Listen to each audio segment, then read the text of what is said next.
The Kingdom of Agriel.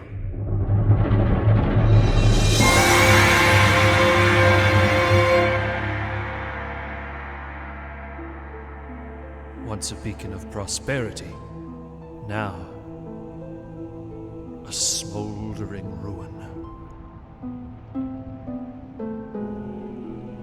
And although a new god had ascended to divinity, the inevitable rise of the dragon cult forced the peoples of Agriel on an exodus across the sea.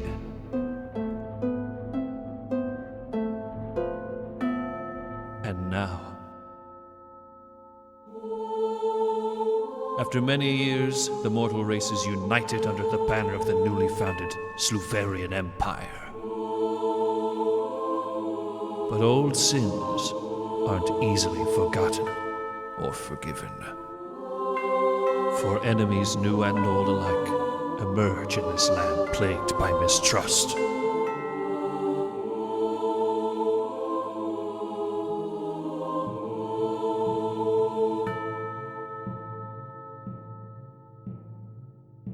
The God of all creation watches